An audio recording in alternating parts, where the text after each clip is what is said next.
Last thing that I want to talk with you about before we talk about how to make diet changes, let's talk about your thyroid gland. Wait, do I mean that just like I can control insulin, which is a hormone that controls my sugar, and I can control estrogens, which controls reproductive functions, can I control the thyroid? Your thyroid gland is at the base of your neck. It oversees your body's use of energy. And you probably didn't even know it was there. You can really barely feel it there, but it knows you're there because the thyroid gland makes a hormone that goes into your bloodstream from your neck. It's going into your blood, and it goes to the cells of your body to give you energy. Now, there are some times where it's not doing its job. If you don't have enough thyroid hormone, you're hypothyroid. And that can lead to weakness, and you feel cold, and your digestive tract isn't working, and you're gaining weight. Things are just not working right. You're out of gas. The opposite can happen. Not just hypothyroidism, you can be hyperthyroid. You got too much thyroid hormone.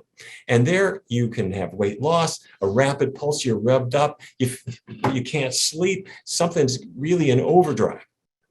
Okay, let's understand what allows us to make the right amount of thyroid hormone, okay? See, this is thyroid hormone. It's called thyroxine, the technical term.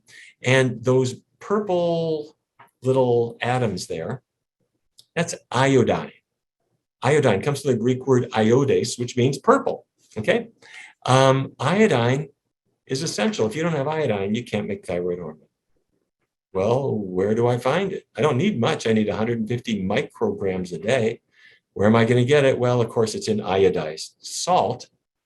100 years ago, the Morton Company marketed this salt, and that pretty much wiped out iodine deficiency in the US. Of course, we're modern people now. We have sea salt. We've got kosher salt. We've got Himalayan salt. And they're not iodized at all, unless it is specifically written on the label. And so people are dipping into low iodine levels and hypothyroidism because they're not getting the iodine their body needs. Okay, now you don't have to have iodized salt. Let's say I go to the sushi bar and I say, skip the fish sushi. I don't want that. I want vegetable sushi, cucumber roll, asparagus roll, sweet potato roll, healthy stuff. That nori that it's wrapped in is a seaweed that is loaded with iodine. Yep, it is. Wakame in the miso soup, iodine too. And if you may not have had arame.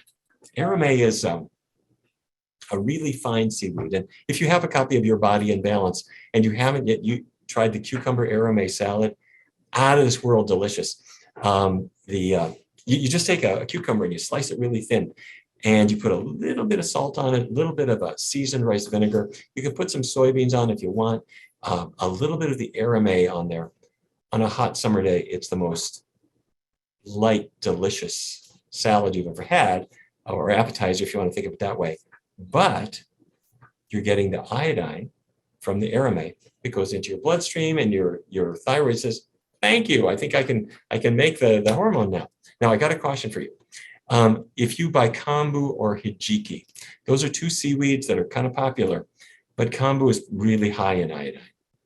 It's okay for occasionally using it, but if it's like your everyday go-to thing, it's probably too much. And hijiki, I recommend you avoid it. It's got arsenic in it, and in some studies, I suggest you avoid it. Okay, now the dairy industry will say, well, why don't you drink milk? Milk will have some iodine in it sometimes. Sometimes it's supplemented in the cattle feed, but here's what they're really talking about. You see that purple goo in the spray bottle? It's a disinfectant. It's got iodine. See, the cow's udder gets dragged through mud and feces and, all kinds of caked up milk gets on there. And so before they put the milking tubes on, they squirt this iodine disinfectant on it, and then they attach the milk tubes. And so the disinfectant and the disinfected fecal material and all this stuff goes into the milk. And so you can detect it in a carton, and they want you to think that's a healthy source. I suggest you stick with iodized salt or seaweed or something like that. It's going to be a better source for you. Okay, now, extra credit.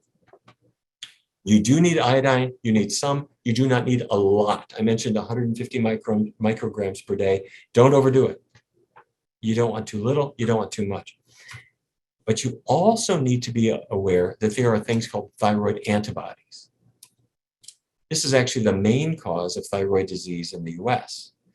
And if the antibodies are attacking your thyroid, they shut it down. This is called Hashimoto's thyroiditis. You might have heard of this. This is the big cause of hypothyroidism in the US, that something is creating antibodies. They're in your blood, they're attacking your thyroid, and your thyroid's having trouble making thyroid hormone. Or you can have the opposite, where the antibodies attack your body's ability to turn the thyroid off. So now the thyroid hormone is being made and it won't shut down. That's called Graves' disease, hyperthyroidism. Okay, can foods affect the thyroid? Could they be a driver for this? Okay, let's go back to the Adventist Health Study, 65,000 participants, and they found what you might expect. The vegans had the least hypothyroidism. The people who had the most were the big dairy consumers, lacto-ovo vegetarians. For hyperthyroidism, again, the vegans had the least, the omnivores had the most hyperthyroidism. Okay, what does this suggest? What it suggests is that we're making antibodies normally to attack viruses, to attack bacteria. And we make these antibodies to destroy the viruses, destroy the bacteria, get them out of our body. But your immune system is sometimes a little bit inexact. A dairy protein gets into your body, or a meat protein, and your body starts to attack that. And so you've got an autoimmune reaction that was sparked by food. So when we get the animal products out of our diet, it looks like it may reduce the risk of thyroid disease. Now, nobody has yet done a study to see if a plant-based diet could help a person who's already got hypothyroidism. But a lot of people have been doing this on their own.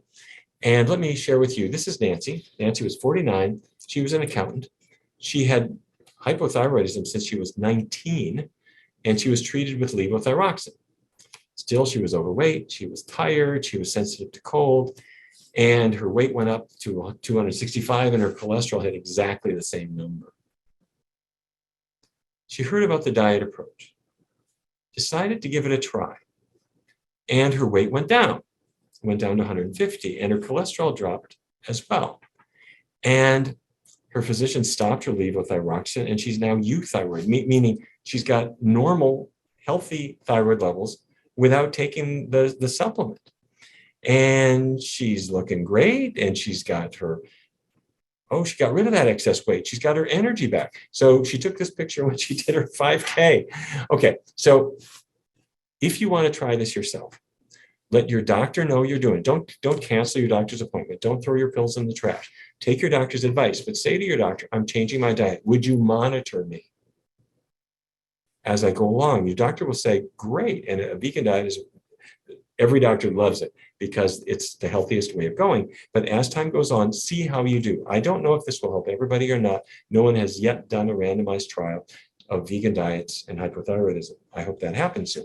But you can give this a try quite safely. Let your doctor monitor you as you do.